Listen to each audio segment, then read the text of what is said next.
imagine what can be and be unburdened by what has been. You know? There is great significance to the passage of time in terms of what we need to do to see the moment in time in which we exist and are present. Kamala Harris is a bully who's pushed out or made life intolerable for virtually every person who's come to work for her in the White House. She's the Megyn Markle of the administration. People can't work for her. Megyn Kelly has done it again. In classic fashion, she steps straight into the center of political chaos, drops a sharp truth bomb that leaves everyone reeling, and walks away looking like she outmaneuvered the whole room.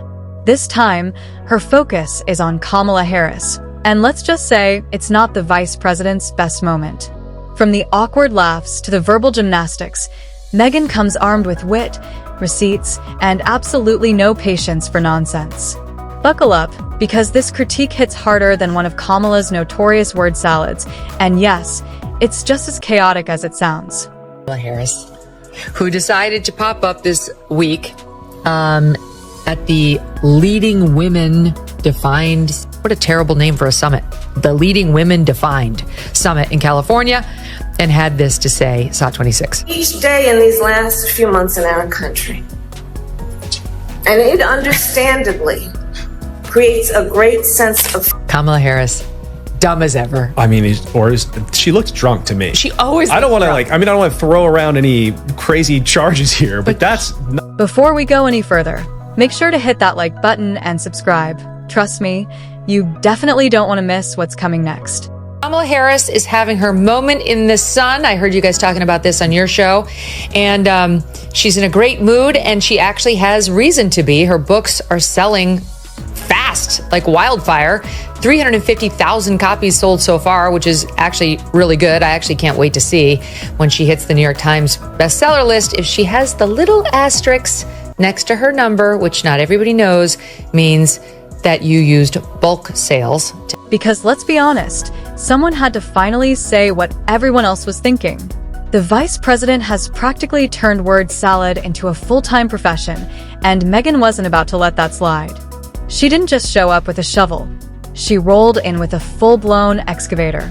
Megyn has been watching Kamala's public appearances like a scientist observing a hamster trying to open a jar, fascinated, confused, and quietly wondering, is this really happening?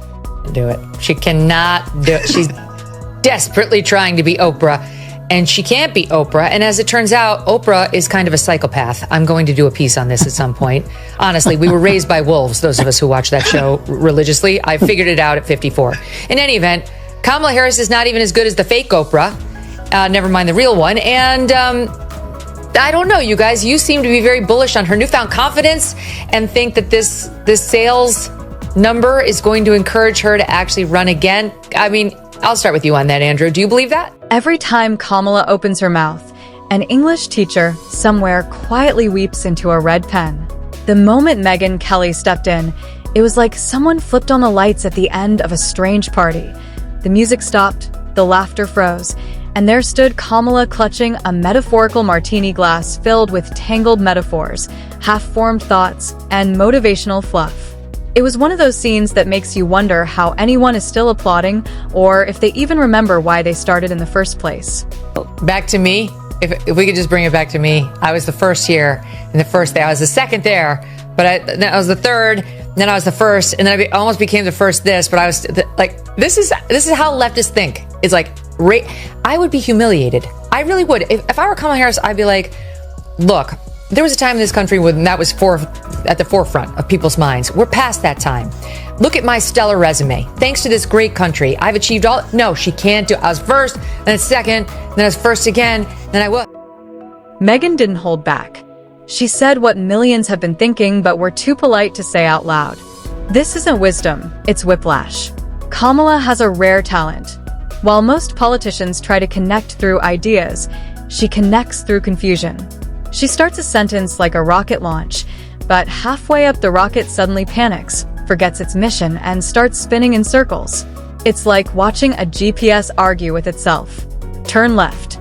No, right. Actually, just laugh awkwardly until everyone forgets where we were going. I love it. I want it, but why? I think, all politicians operate inside a bubble, and in her bubble, this reinforces the view that she's still anointed, and she will go forward, and I think she will run again. I think the Washington Post, though, had a great.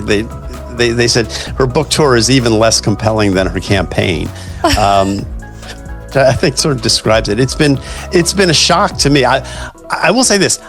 I have not read the book. I've read the excerpts that were in the Atlantic, and I've read about it. And it does seem there's some juicy tidbits in the book, and maybe it's a better book than. And Megyn wasn't about to let this one slide. She's handled political brawls, fiery debates, and full-blown media storms, but nothing, absolutely nothing, could prepare her for the linguistic circus Kamala calls communication. It's not that Kamala's words don't make sense.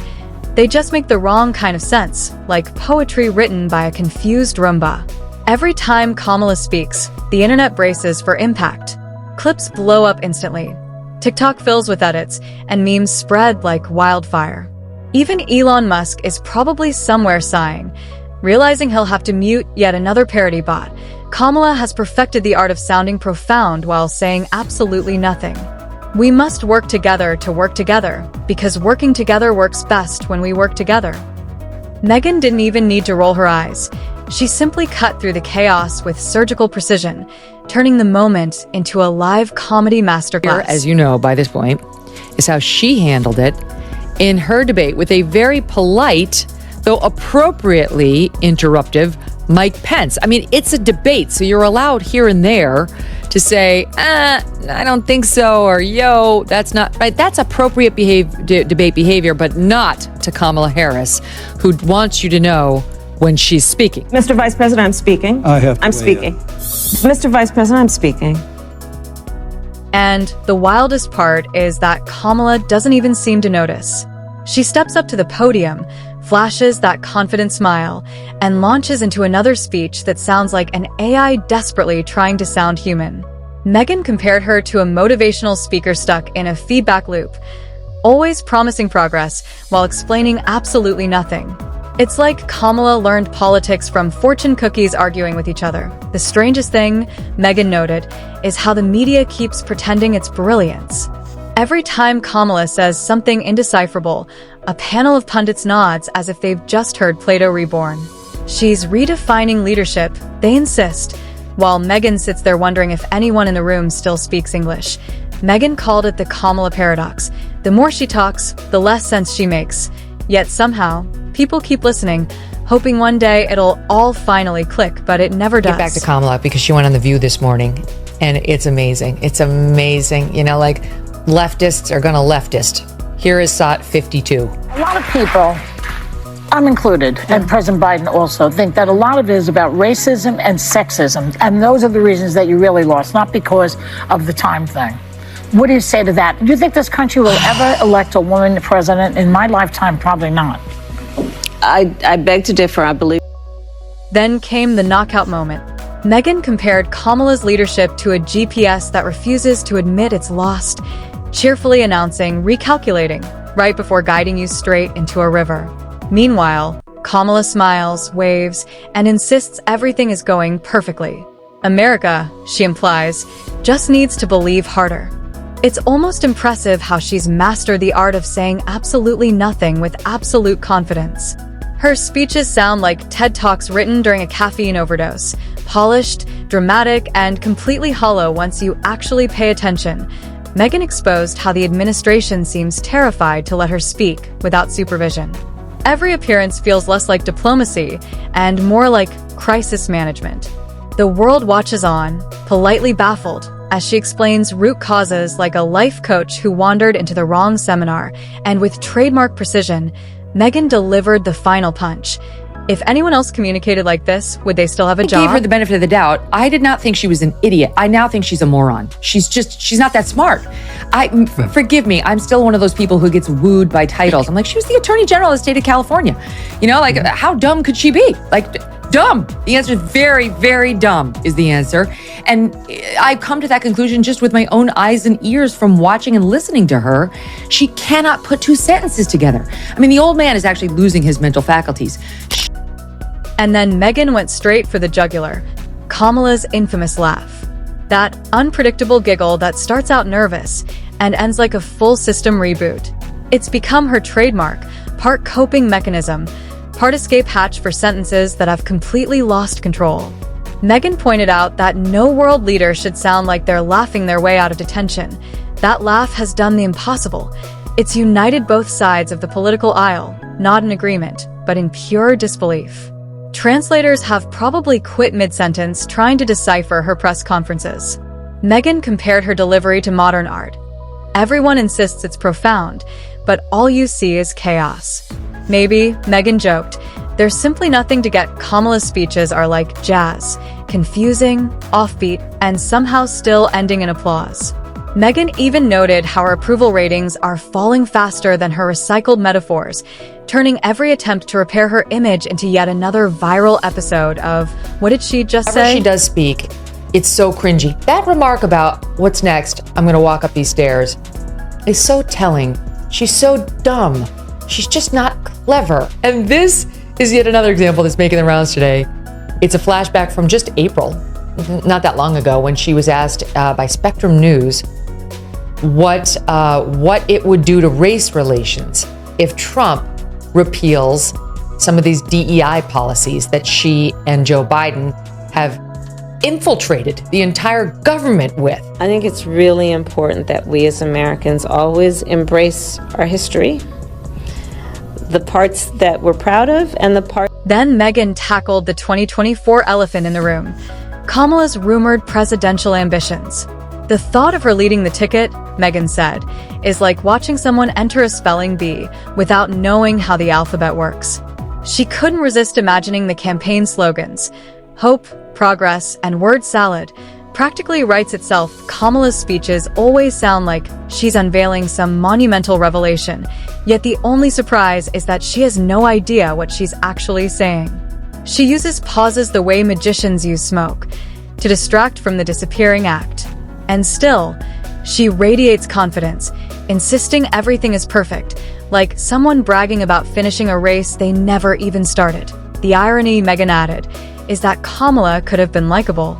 She's polished, intelligent, and charismatic, but somewhere between the photo ops and the slogans, she became a walking philosophy lecture nobody signed up for. Megyn closed that segment with one brutal truth. America doesn't need another motivational speaker.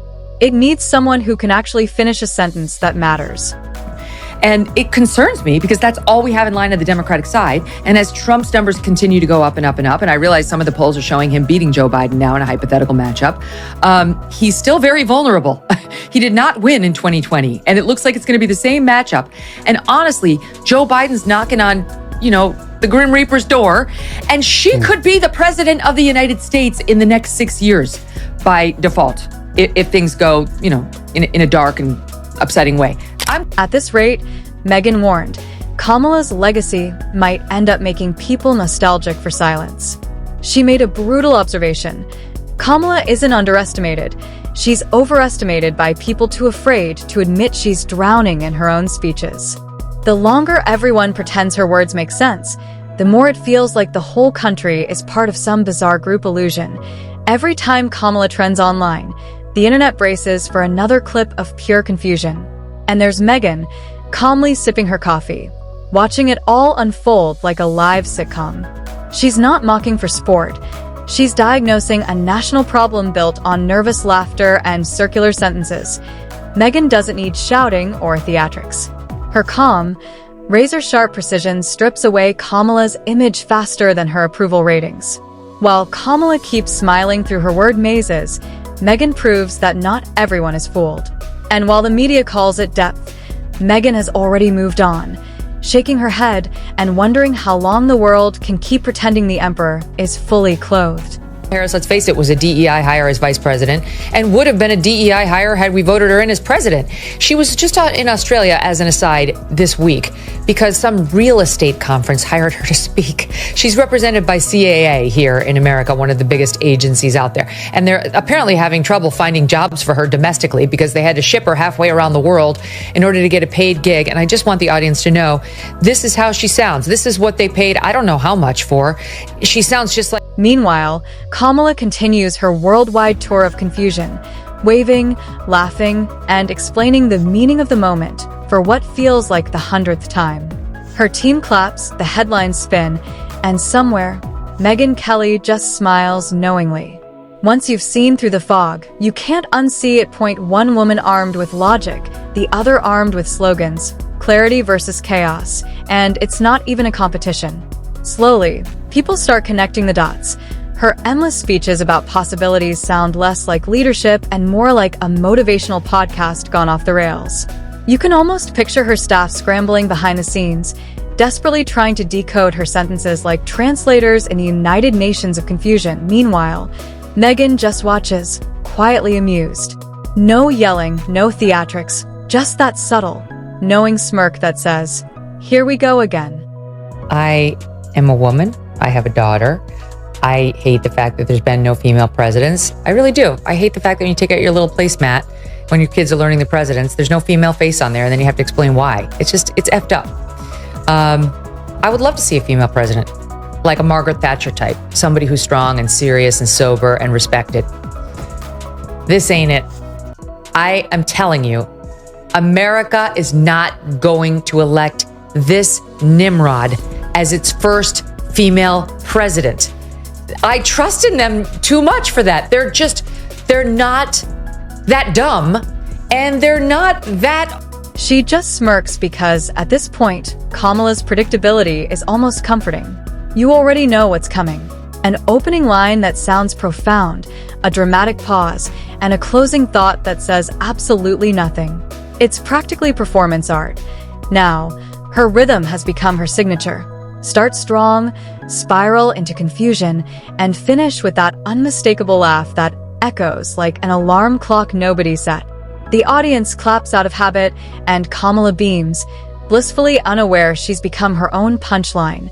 Megyn doesn't need to exaggerate. The truth is entertaining enough.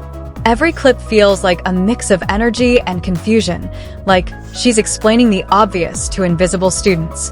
Megyn even joked about Kamala's perfected circular optimism, the rare ability to inspire no one while sounding like she's changing the world.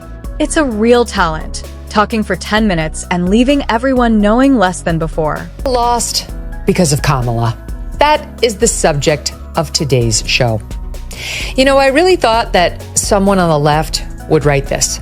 I've been saying this, the true story of how Kamala Harris lost the presidential race. I thought that they would be so angry with her for losing to Trump that they would be clamoring to write the in-depth piece on how she blew it, you know, like journalists. Silly me. I thought we'd get to read all the juicy details about how this well-known bully who lost 92% of her staff as vice president because no one could stand working for her. But what really amazes Megyn and, honestly, the rest of the world is that Kamala seems proud of it all. She walks off stage as if she's just delivered the speech of a lifetime. Her team applauds, the media nods, and the internet collectively gasps. Then Megyn lands the finishing blow. Maybe it's time to stop pretending this is brilliance and start admitting it's babble. The silence that follows says it all, because deep down, everyone knows she's right. It's not sexist. It's not political. It's just painfully, hilariously true. In the end, Kamala Harris doesn't even need critics. Her toughest opponent is her own sentence structure. And Megyn Kelly? She just gave the world permission to laugh. And that's exactly what makes this moment unforgettable.